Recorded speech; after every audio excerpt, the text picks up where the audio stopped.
right near the top of the log. As someone aptly put it, if he can't get a positive result today, any result that comes from Chitende will be well in his favor.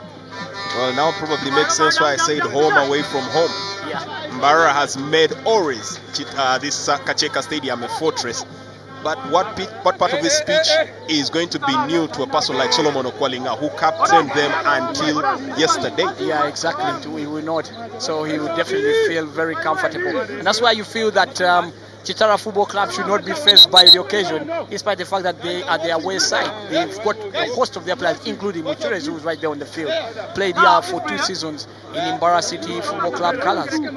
Paul Muchures gets the ball in, a chance here at the far end. Wasn't ready for that coming his way. Dudu Ramadan. Well, 2 former players have had an opportunity to put their current team in the lead and just couldn't capitalize on the moment. That was very, very good opportunity. I just think that he did not judge the bounce of the ball. Otherwise, when it bounced just off his foot, like you pointed it out, he probably didn't think it was coming to him. And that's why you feel that as a player, when you're on the field, you've always got to keep your focus on and always be in anticipation that the ball could come to you at any time and be ready to strike it. Otherwise, if he had been in that kind of frame or mind frame, then he definitely would have easily smashed that ball into the back of the net. Now Jude Semogabi dropping deep, as always, quite the industrious one, to Solomon Ali Okwalinga. To the back now, Maxwell goes searching. There, who's available? The Beast Omedi just couldn't get onto the ball. He's another of those players who has had a tremendous 2023. Finished off the big league as the top gun and got his first national team call-up, and is now flying high with the Royals. As a good cross is angled in. Scintillating play here. That could have easily ended in a goal. Jasper Hewa goes searching for Medi. Still an opportunity here, trying to twist and turn in that box area. Held up well. Setting it up. Fiery shot. The goalkeeper, well, taking no chances, had to fling himself out there. Hakimu Samba to tip the ball out. Looked like it was taking a bounce. Good shot there from Living Carbon. That was very well executed. I think that you look at that opportunity, that it's actually Okwalinga who took the shot, and he took a bounce, a weird one. That ball could have easily gone over the goalkeeper and into the back of the net. So you've got to credit Hakim Nsamba for his reaction and his awareness to time the bounce quite well and make sure it keeps it out. That was good goalkeeping. Really, really traveling there. Could have ended anywhere. Would have been quite the statement. Former captain takes the lead. Which it is. Tries to cross the ball into the box area. Hits the upright. Will Kitara find a way to take the lead?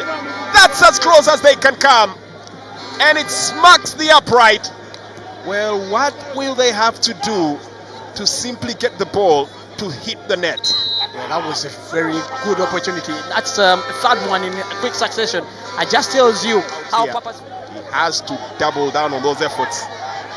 For Kitara Football Club, looking to carry the game forward, and that's a foul. Free kick awarded for Paul Muchures.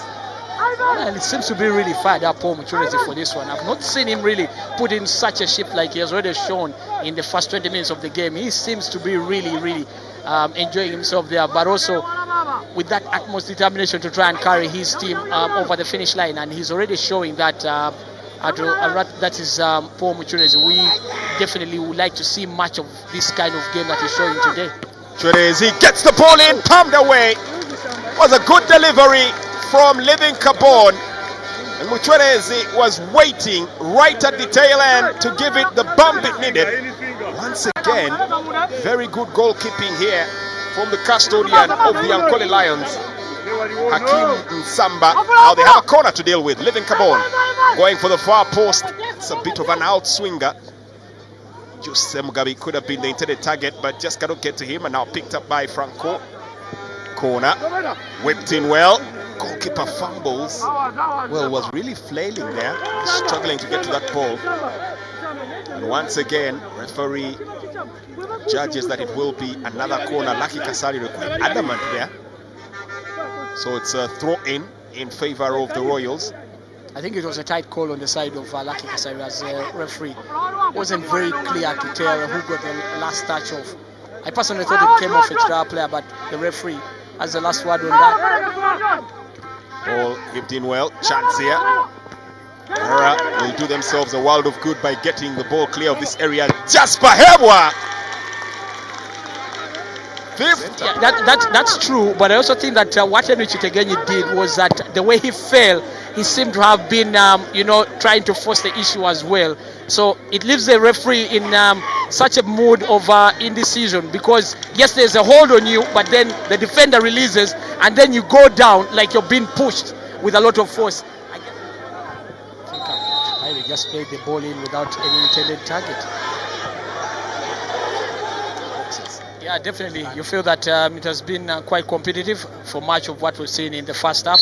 You could say that Kitara has had the better chances, not that Mbarara City have not had chances themselves. So Jude Semugabi and Living Carbon have not really been in the game as consistently. I don't know whether it's the surface that is really troubling them to get to the balls. Well, for the moment, Mbarara City having the fans rallying behind them as they get the ball towards the final third. There's a hefty clearance by Magandazi, who has to take a second bite of the cherry just to nudge it out of the field of play. Yeah, it was good play from Magandazi. Didn't want to take chances, just set the ball out into touch, set yourselves up again, and ensure that you do not have any kind of shortfalls when it comes to your shape. Cross 10, looking to pick it up at the edge of the box area. Opportunity here to strike from Sabida. Yunus Sibida just could not keep it on target there, and that's a goal kick. Both sides anxious. You get the feeling whoever takes the front foot might literally have a chokehold on this game. Yeah, you don't think that this is the kind of game that's going to have many goals. It's the kind of game that you feel that at most could have maybe 2 goals, 1 apiece, something like that. Or actually, for me, if this to be a winner, it probably will be 1-0. I don't think that it will be easy if any team went behind in this game to get back into it. So I would understand why they'll probably be edgy, trying to make sure that they play in a more guarded manner to avoid conceding. Throw in coming up. It's going to take something real special. It's going to take some very big individual brilliance to separate these two sides. Well, waiting for him. I think there was a slip up there. Yeah. And he tried to slow down. He knew the consequences of his actions. Well, a bit of play acting. I think he has probably run his course of action, and the referee now brandishes a card at Ivan Otude for retaliation, and it's a yellow card as well for Paul Muchurez. Yeah, I think that the referee was definitely going to give Paul Muchurez a yellow card. Here, the offside flag stays down. Holding on to the ball, Otude now picking it up right at the edge of the box area, twisting, turning, player brought down, shot comes in, blocked away, free kick at the edge of the box area, and he picks up his first yellow card of the season. Ibrahim Magandazi, tiny breathing space afforded here to Kitara. Cutting, picked up here, nice clearance. The referee will suggest that he clearly saw an infringement there, and once again, Chitegenyi is at the thick of things and picks up a yellow card. Then we talked about Maroons a short while ago. Can you believe the kind of run that they've had? They've beaten KCC away from home, they've beaten Express away from home, and they just keep recording such. They've beaten Kitara away from home as well. So very interesting season that Maroons are having, and now they are leading Arua Hill away from home. Well, last season they were known for being a fortress at home. Yeah. This season they've been watery at home, but quite a spectacle when away from home, and that there for a moment well, looked mischievous. Yeah, that's the kind of ball that would easily end up in the back of the net, and you can't believe it. You can clearly understand what Muhumuza was trying to do there. Just try to lob the ball over the goalkeeper. Clearly Nsamba had his bearings right and knew that would not sink in. So once again on the attack, Chitegenyi seems to have been fumbled here. Lobbed on, trying to keep it in play. Sibida tries to get the ball forward, but just can't get to it. Odon just hands the ball straight to Jasper Hebwa, who hands it back here to Namase.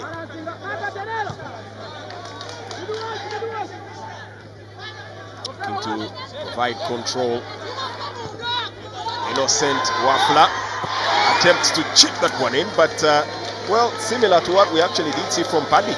Yeah, exactly. And it's one that almost got the fans off their seats in anticipation. They probably saw the flight of the ball and it looked like it was dropping into the goal itself, but the goalkeeper there, Crispus Kusima, had it covered. You could see he was seeing the ball drop in very well. 90th minute of the game, and we are still bereft of goals. Senkaba playing it on Ahewa. Nice back heel. Semugabi pulls the trigger from distance. Had to tip that to keep it in play, and he won't be allowed to launch it any further. In the end, it ends exactly as it started.